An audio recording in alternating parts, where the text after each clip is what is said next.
Justine of Metanoia, Soapiness. I am from Baricelis Mountain Province, Philippines. Today guys, stay tuned with me while we are making scented candles using this tin can. This is a 200 ml tin can. Same with our usual jar. However, it has a larger diameter and a shorter height.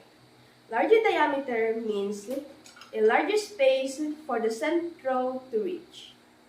For those who are worrying that the glass might be broken, this tin can is perfect for you. So without further ado, let us proceed.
cross the line. Show me what's inside that soul, I'll let you feel mine. Come on, let's let our mind and bodies intertwine. You don't need to fall to the call, cause they said so. You don't need to fall to the call, cause they said so. You don't need to fall to the call, cause they said so. You don't need to fall to the call, cause they said so.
Thank you guys so much for watching, and please consider to subscribe to our YouTube channel if you have not yet subscribed. Don't forget to click the notification bell so you will be notified on our next video. You can also click and share. Your support is so much appreciated. Bye for now and see you next time. Stay safe and God bless. Bye-bye.